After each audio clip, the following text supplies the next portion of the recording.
Hello students, আমি Nitish sir জ্ঞানজ্যোতি coaching সেন্টারের পক্ষ থেকে তোমাদের প্রত্যেককে জানাই আরো একবার স্বাগত।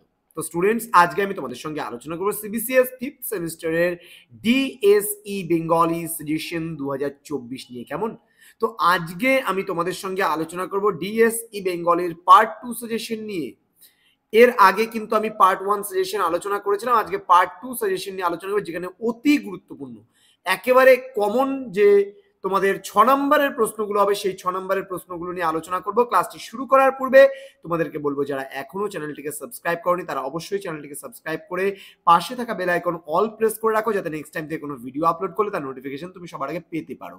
এছাড়া অনলাইনে তোমরা যদি আমাদের ক্লাস করতে চাও তাহলে অবশ্যই যোগাযোগ করো আমাদের অফিসিয়াল নাম্বার 7076398606 নম্বরে অথবা 6295916282 নম্বরে। তোমাদের টোটাল কোর্স ফি রয়েছে 4টা সাবজেক্টের প্রোগ্রাম কোর্সে টোটাল 499। যদি কেউ ব্যাক থাকে, একটা সাবজেক্ট নিতে চাও তাহলে 199, দুটো সাবজেক্টে ব্যাক থাকলে 299, তিনটে সাবজেক্টে ব্যাক থাকলে 399, এবং চারটেই যদি তুমি পড়তে চাও তাহলে সেক্ষেত্রে 499 টাকা পে করতে হচ্ছে।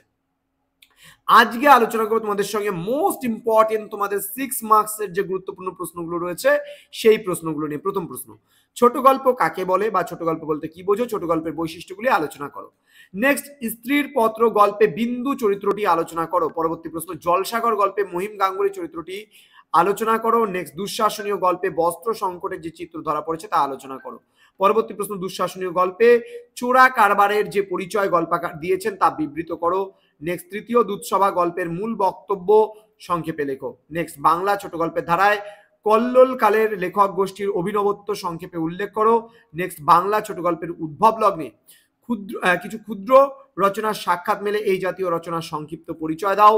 নেক্সট, বাংলা ছোট গল্প কল্লোল পর্বে এসে যে বাঁক নিয়েছিল তার সংক্ষিপ্ত পরিচয় দাও। নেক্সট, তৃতীয় দুধসভা গল্পের লেখকের প্রকৃত নাম কি? এই গল্পে কুরুক্ষেত্রের যুদ্ধের 25 দিন পূর্বের পাণ্ডব শিবিরের যুদ্ধ প্রস্তুতির বর্ণন দাও। নেক্সট, তারাশঙ্কর বন্দ্যোপাধ্যায় জলসাগর ছোট গল্পের নবীন ও প্রবীণের দ্বন্দ্ব আলোচনা করো। পরবর্তী প্রশ্নে আমি চলে আসবো। রবীন্দ্রনাথ ঠাকুরের স্ত্রীর পত্র গল্পটিকে কোন পর্বের অন্তর্ভুক্ত করা হয়? রবীন্দ্রনাথের ছোট গল্পের ক্ষেত্রে এই পর্বের বৈশিষ্ট্য উল্লেখ করো। নেক্সট, 19 শতকে বাংলা ছোট গল্পের আবির্ভাব ও বিকাশের প্রেক্ষাপট সম্পর্কে সংক্ষেপে আলোচনা করো। নেক্সট, মহেশ গল্পের শেষে সমাজ ব্যবস্থার পরিবর্তনের যে ইঙ্গিত আছে তার স্বরূপ উদ্ঘাটন করো। নেক্সট, জলসাগর গল্পের মহিম চরিত্রটির পরিচয় দাও। নেক্সট, মহেশ গল্পের সমাজের যে চিত্র ফুটে উঠেছে তা প্রস্ফুটিত করো। নেক্সট, প্রাক রবীন্দ্র পর্বে বাংলা ছোট গল্প রচনার প্রয়াস সম্পর্কে আলোচনা করো। তো এই ছিল আজকের ক্লাস। তোমাদের 17খানা মোট প্রশ্ন দেওয়া হলো, এখান থেকে 6 মার্কসের। এর পরের দিন আমি আলোচনা করবো তোমাদের সঙ্গে 12 মার্কসের যে ক্লাসটা হবে বা সাজেশনস গুলো হবে সেগুলো নিয়ে।